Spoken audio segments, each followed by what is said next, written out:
Panigrahi welcoming you in अवर बस्तर कृषि coaching. Friends, आज मैं थोड़ा सा डिसअपॉइंटेड हूँ क्योंकि लास्ट टाइम हमने जो टेस्ट सीरीज तैयार किया था आप लोगों ने उसमें पार्टिसिपेशन नहीं किया।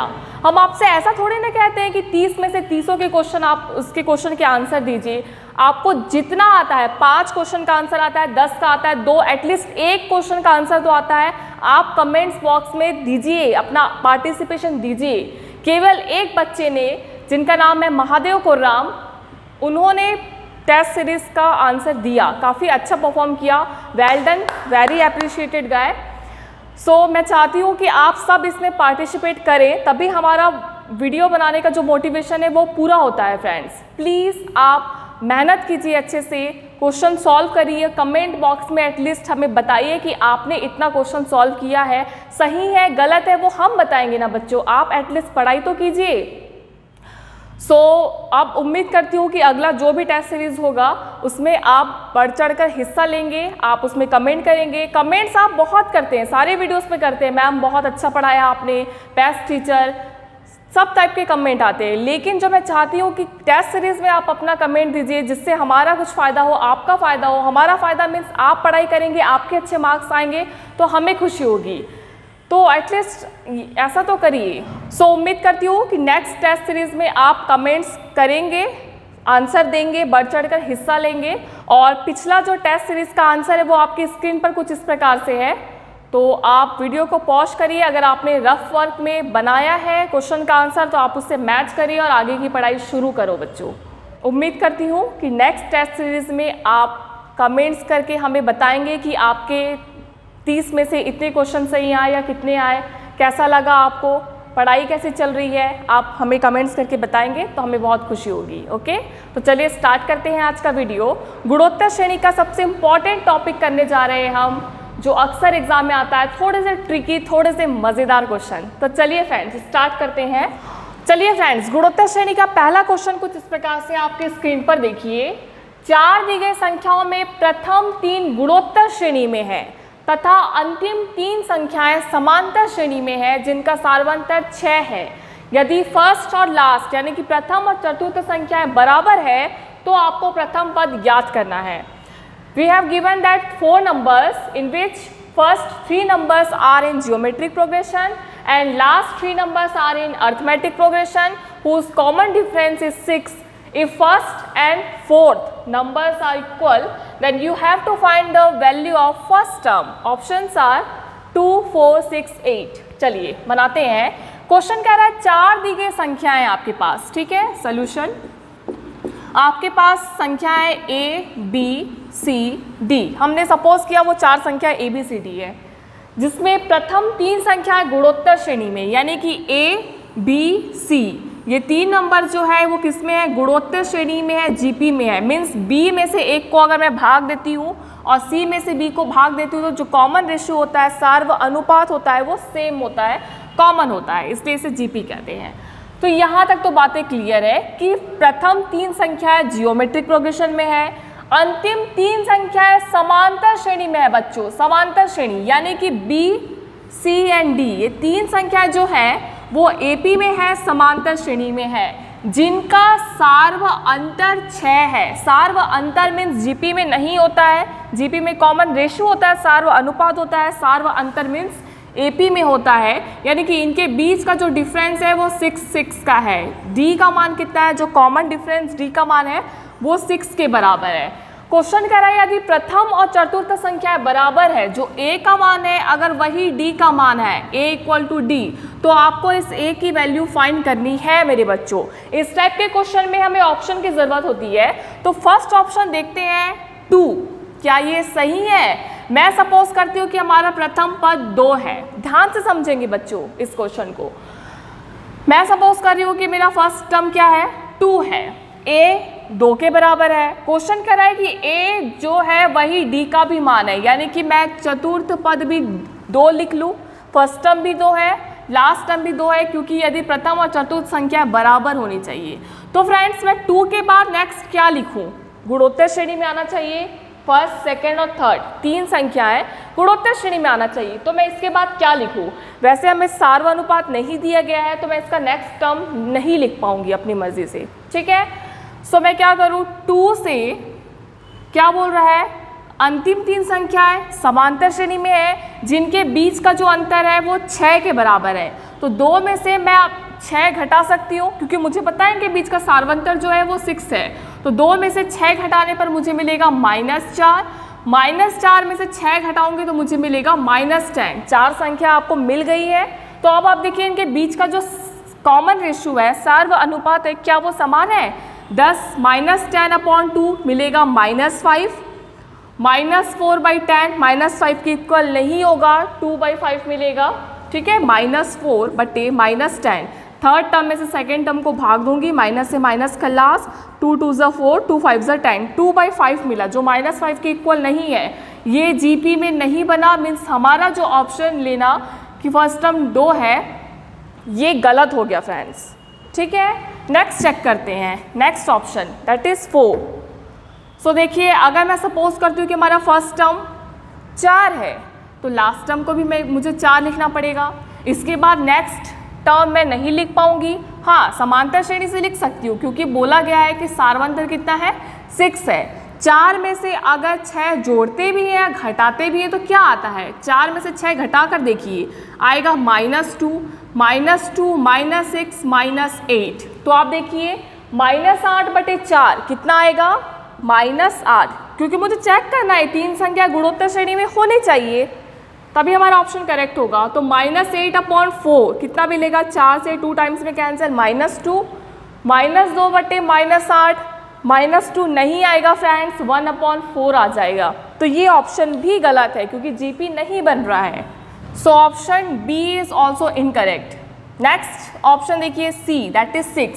मैं सपोज करती हूँ हमारा फर्स्ट टर्म 6 है, लास्ट टर्म भी 6 है, इसमें से अगर मैं 6 माइनस करती हूँ तो मुझे मिलेगा 0 और 6 माइनस करूँगी तो मुझे मिलेगा -6। तो आपको याद होना चाहिए फ्रेंड्स कि किसी भी जीपी में गुणोत्तर श्रेणी का कोई भी पद शून्य नहीं हो सकता। आप बिल्कुल अपने माइंड में सेट कर लीजिए, गुणोत्तर श्रेणी का कोई भी पद शून्य नहीं हो सकता, अनंत हो सकता है। इसके बारे में आपको अच्छे से बताऊंगी डिटेल से, लेकिन आपको याद रखना होगा गुणोत्तर श्रेणी का कोई भी पद शून्य नहीं हो सकता, अनंत हो सकता है। इसी प्रकार से समांतर श्रेणी में कोई भी पद शून्य हो सकता है और इन्फानाइट नहीं हो सकता। इसे आप बिल्कुल माइंड में सेट कर लीजिए। यूजुअली एग्जाम में आता है 1 नंबर के क्वेश्चन में कि गुणोत्तर श्रेणी का कोई पद क्या अनंत हो सकता है, तो बिल्कुल हो सकता है, शून्य नहीं हो सकता। क्यों बच्चों, ऐसा क्यों हो रहा है, एक बार देखते हैं।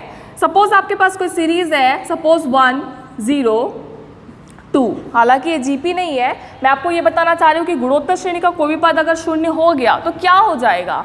तो देखिए सेकेंड टर्म में अगर मैं फर्स्ट टर्म को भाग देती हूँ 0/1 तो आंसर कितना आएगा, 0 आएगा, ठीक है। इसी प्रकार से थर्ड टर्म में सेकेंड टर्म को भाग देती हूँ यानी कि 2/0 तो कितना आएगा, किसी भी नंबर से अगर मैं 0 को भाग दे रही हूँ, 1 करोड़ से भी अगर 0 को भाग दे रही हूँ तो आंसर आता है इनफाइनाइट। ना तो ये कोई कांस्टेंट है ना अनंत, मीन्स आर का मान 1 से छोटा हो या बड़ा, प्लस हो या माइनस में हो, लेकिन 0 और अनंत नहीं होना चाहिए, कोई डिजिट आना चाहिए। इस वजह से गुणोत्तर श्रेणी का कोई भी पद शून्य नहीं हो सकता, अनंत बिल्कुल हो सकता है। और समांतर श्रेणी में अगर आपके पास इसी टाइप की सीरीज आ जाए -1 0 +1 तो समांतर श्रेणी किसे कहते हैं, इनके बीच का अंतर समान होना चाहिए। 0 में से अगर मैं इस फर्स्ट टर्म को माइनस करती हूँ यानी कि 0 -1 0 -+1 तो आंसर कितना आ रहा है बच्चों, 1 आ रहा है। इसी प्रकार से 1 में से अगर 0 को घटाऊंगी 1 - 0 that is also 1, common difference same है, यानी कि समांतर श्रेणी का कोई भी पद अगर शून्य हो तो कोई प्रॉब्लम नहीं होती है, कोई डिस्टर्बेंस नहीं होती है। यहाँ तक क्लियर है बातें। और बात रही योगफल की, तो गुणोत्तर श्रेणी के अनंत पदों का योगफल का फॉर्मूला होता है क्योंकि इसमें अनंत पद होता है। समांतर श्रेणी में n पदों का योगफल का ही फॉर्मूला होता है, अनंत का कोई फॉर्मूला नहीं है। इसके बारे में हम जब योगफल की बात करेंगे तब डिस्कस करेंगे बच्चों। आज आप इतना सीख लीजिए कि गुणोत्तर श्रेणी का कोई भी पद शून्य नहीं हो सकता, ये ऑप्शन तो वैसे भी नहीं आएगा, आपको जीपी चेक करने की ज़रूरत ही नहीं है।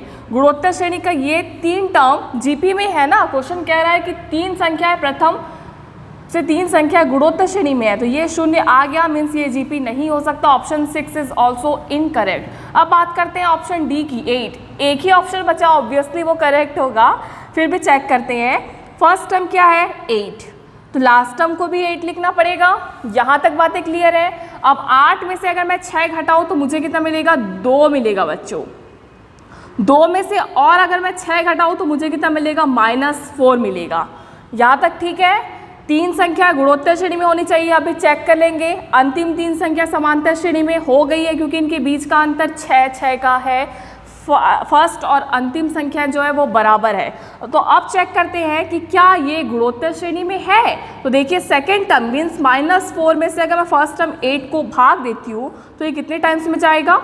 -1/2 आया। इसी प्रकार से थर्ड टर्म 2 में से मैं सेकेंड टर्म -4 को भाग देती हूँ तो ये कितने टाइम्स में जाएगा? -1/2। देखिए कॉमन रेशियो बिल्कुल समान आया है, मीन्स ये तीन संख्याएं गुणोत्तर श्रेणी में है जिसमें पहली और अंतिम संख्याएं बराबर है। अंतिम तीन संख्या समांतर श्रेणी में है जिनका सार्वंतर या कॉमन डिफरेंस 6 है, मीन्स करेक्ट ऑप्शन है डी, मीन्स आंसर इज 8। तो ये बहुत आसान सा क्वेश्चन था फ्रेंड्स, अक्सर एग्जाम में आते हैं, बहुत कंफ्यूज करते हैं। आपको 1 बाय 1 स्टेप करके इस टाइप का रफ वर्क करना है और ऑप्शन से जाकर सॉल्व करना है। चलिए फ्रेंड्स आगे बढ़ते हैं नेक्स्ट क्वेश्चन की ओर। क्वेश्चन कह रहा है गुणोत्तर श्रेणी में तीन संख्याएं हैं जिनका गुणनफल यानी कि प्रोडक्ट दिया गया है 8 और उनका सम यानी कि योगफल दिया गया है 7। तो आपको वो संख्याएं ज्ञात करनी है। ठीक है, बहुत आसान सा सवाल है। तो क्वेश्चन बनाने के लिए हमें ऑप्शन की ज़रूरत है। देखते हैं फर्स्ट ऑप्शन क्या है, 1, 3, 4। मैं ऐसे से बताती हूँ, ठीक है, ऑप्शन से बताती हूँ। कह रहा है तीन संख्याओं का गुणनफल, ये तीन संख्याएं आपके पास, इनका प्रोडक्ट होना चाहिए 8। 4 तिया हो जाता है 12। अगर मैं इनको गुणनफल करूँ तो आंसर कितना आता है? 12। और इनको जोड़ने पर कितना मिलेगा? 4 3 7 और 1 8। हमारा योगफल 7 आना चाहिए। ऑप्शन तो गलत हो गया। नेक्स्ट देखिए सेकेंड ऑप्शन, गुणनफल यानी कि प्रोडक्ट, इन तीनों का प्रोडक्ट होना चाहिए 4 दूनी 8, 8 एकम 8 आ गया। और इनका योगफल होना चाहिए 7, 4 2 6, 6 और 1 7, जोड़ने पर आ गया 7 और प्रोडक्ट में आ गया 8। यानी कि हमारा करेक्ट ऑप्शन क्या है? बी। हमारे छत्तीसगढ़ में इस टाइप के क्वेश्चन को पीला बुद्धि क्वेश्चन कहते हैं फ्रेंड्स, राइट। चलिए दोस्तों कुछ मज़ेदार एकदम इंटरेस्टिंग और रोचक टाइप के क्वेश्चन देखते हैं। कह रहा है किसी गुणोत्तर श्रेणी में तीन संख्याएं दी गई है जिनका गुणनफल कितना है? 512 है। ए गुणा बी गुणा सी, सपोज तीन संख्याएं दी गई हैं जिनका प्रोडक्ट आपके पास दिया गया है 512 है। यदि पहली संख्या में 8 जोड़े, ये है फर्स्ट टर्म, इसमें अगर मैं 8 जोड़ती हूँ तो मुझे पता नहीं कितना मिलेगा। दूसरी संख्या में 6 जोड़े यानी कि सेकेंड टर्म है, इसमें से अगर मैं 6 जोड़ती हूँ तो मुझे पता नहीं कितना मिलेगा। थर्ड क्वेश्चन में कुछ जोड़ने घटाने नहीं बोल रहा है थर्ड टर्म में, तो संख्याएं समांतर श्रेणी में हो जाती है। ये 8 जोड़ने के बाद जो आया, ये 6 जोड़ने के बाद जो दूसरा टर्म आया, और ये ऑलरेडी जो सी रहेगा, ये तीन संख्याएं समांतर श्रेणी में हो जाती है। तो आपको वो संख्याएं ज्ञात करनी है। ठीक है, तो अगेन इस टाइप के क्वेश्चन में हमें ऑप्शन की ज़रूरत होती है। तो देखिए फ्रेंड्स, ऑप्शन कह रहा है, option A is 2 8 32, 2 8 32। Option B is 4 8 16। Option C is 1/4, 1/8 and 1/16। And option D आप सभी का फेवरेट ऑप्शन, इनमें से कोई नहीं। तो इस टाइप के क्वेश्चन में कैलकुलेशन करने से कुछ ना कुछ डिजिट आ जाता है, बहुत कम केस में इनमें से कोई नहीं मिलता है। ठीक है, और आप किन्हीं भी तीन संख्याओं का गुणनफल 512 दिया गया है, तो जाहिर सी बात है ऑप्शन सी देखिए 1/4, 1/8, 1/16, तो इनका गुणनफल कभी भी 512 तो नहीं होगा बच्चों। ऊपर देखिए न्यूमरेटर में 1 दिया है, डिनोमिनेटर में काफ़ी बड़ी संख्या आएगी, इनको भाग देने पर भी 512 तो नहीं आएगा। हो सकता है 1/512 आए, लेकिन 512 तो नहीं आएगा। तो option C is also incorrect. So option A और बी इन दोनों में से देखते हैं क्या कह रहा है। 2 8 32, अगर मैं फर्स्ट ऑप्शन को लेकर सॉल्व करूं तो देखती हूँ हमारा आंसर कैसा आता है। कह रहा है इन तीनों का गुणनफल आना चाहिए 512। तो क्या करूं मैं, 2 को मैंने 2 लिखा, गुणा 8 गुणा 32, इनका प्रोडक्ट कितना आना चाहिए 512। 2 को मैंने 2 लिखा, 8 को मैं क्या लिख सकती हूँ 2 की घात 3 लिख सकती हूँ, 2 दूनी 4 दूनी 8 करेक्ट है, गुणा 32 को मैं क्या लिख सकती हूँ can I write 2 raise to 5, 2 दूनी 4 दूनी 8 दूनी 16 दूनी 32, 2 का गुणा 5 बार करने पर मिलेगा 32। इस प्रकार से आप देखिए इनका बेस समान है और बीच में गुणा है तो 2 की घात क्या लिखूँ मैं, इनके पावर आपस में जुड़ जाते हैं, इनका पावर कुछ नहीं मीन्स 1 है, 3 और 1 4, 5 और 4 9, तो इनको सॉल्व करने पर आया 2 रेज़ टू 9। तो मैंने आपसे पहले भी बोला था 2 की घात 1 से लेकर 2 की घात 10 तक आप अपनी कॉपी में लिखिए, अच्छे से याद करिए फ्रेंड्स। तो 2 रेज़ टू 9 कितना आएगा, 2 का डबल 4, 2 2 ज़ा 4, 2 ज़ा 8, 2 ज़ा 16, 2 ज़ा 32, 32 इंटू 2 64 इंटू 2 128 इंटू 2 256 इंटू 2 512, 512 आएगा 2 की घात 9, यानी कि इनका प्रोडक्ट 512 तो आ गया है। कह रहा है यदि पहली संख्या में 8 जोड़ी, पहली संख्या आपकी क्या है 2 है, 2 + 8 जोड़ दिया मैंने लो। दूसरी संख्या में 6 जोड़े, दूसरी संख्या क्या है 8, इसमें अगर मैंने लिख लिया 6 जोड़ दिया, ठीक है, तो वो संख्या समांतर श्रेणी में हो जाती है। तीसरी संख्या ऑलरेडी 32 है, यही होनी चाहिए, तो ये संख्या समांतर श्रेणी में हो जाती है। आइए चेक करते हैं, 8 + 2 कितना हो गया 10 हो गया, 8 और 6 हो गया 14 और 32 हमारा लास्ट टर्म है। तो देखिए क्या ये समांतर श्रेणी है, इनके बीच का अंतर 4 है और इनके बीच का अंतर है 18, विच इज़ नॉट AP, ये समांतर श्रेणी नहीं है। इनका प्रोडक्ट तो 512 आ गया लेकिन ये समांतर श्रेणी नहीं है। अब चेक करते हैं ऑप्शन बी, ऑब्वियसली एक ही ऑप्शन बचा है, अगर वो भी नहीं आया तो इनमें से कोई नहीं सॉल्व करेंगे, है ना, एक ही ऑप्शन बचा है, अगर ये भी नहीं आया तो इनमें से कोई नहीं पर टिक लगाएंगे। सो सेकेंड ऑप्शन चेक करते हैं, दैट इज़ 4, 8 एंड 16। हम चेक करते हैं इनके बीच का जो प्रोडक्ट है मल्टीप्लिकेशन, क्या वो 512 के बराबर आता है। तो देखिए 4 को मैं क्या लिख सकती हूँ 2 की घात 2, 2 2 ज़ा 4 इंटू 8 को मैं क्या लिख सकती हूँ 2 की घात 3, गुणा 16 को लिख सकती हूँ 2 की घात 4, 2 दूनी 4 दूनी 8 दूनी 16, 2 2 ज़ा 4, 2 ज़ा 8, 2 2 ज़ा 4 करेक्ट है। अब देखिए 2 की घात गुणा है, बेस समान है तो इनकी घात आपस में जुड़ जाएंगे, 4 3 7, 7 और 2 9, 2 की घात 9, अभी हमने किया 512। क्लियर है यहाँ तक बच्चे बातें। सो देखिए आप क्या रहा है, नेक्स्ट जो स्टेटमेंट है वो कह रहा है 4 में से, यानी कि पहली संख्या में से 8 जोड़ो, 4 में से मैंने 8 जोड़ दिया, लो जोड़ दिया, और सेकेंड टर्म जो है 8 इसमें 6 जोड़ो, और थर्ड टर्म ऑलरेडी 16 है, इसको ऐसे ही रहने दो। ऐसा क्वेश्चन कह रहा है पहली संख्या में 8 जोड़े, दूसरी संख्या में 6 जोड़े, तो वे संख्या AP में हो जाती है। ये चेक करते हैं, 8 और 4 हो गया 12, 8 और 6 हो गया 14 और ये 16 ऑलरेडी है। तो आप देखिए इनके बीच का अंतर जो है वो 2 2 का है, यानी कि ये समांतर श्रेणी है मेरे बच्चों। यानी कि हमारा करेक्ट ऑप्शन क्या आ गया है, बी आ गया है, विच इज़ 4, 8 एंड 16। है ना मज़ेदार सा क्वेश्चन दोस्तों। चलिए फ्रेंड्स, आज के वीडियो का लास्ट क्वेश्चन देखिए आपके स्क्रीन पर। गुणोत्तर श्रेणी में 3 संख्याओं का योग दिया है 39। सपोज A, B, C ये 3 संख्याएं जिनका योग कितना दिया है 39 होना चाहिए, और पहली मीन्स A और अंतिम मीन्स C, इनका जो गुणनफल है A इंटू C वो कितना होना चाहिए दोस्तों 81 होना चाहिए। तो आपको वो संख्याएं ज्ञात करनी है। इस टाइप के क्वेश्चन एग्जाम में आ चुके हैं, इजी होता है, ऑप्शन से आपको बनाना रहता है, इसलिए मैं आपसे शेयर कर रही हूँ।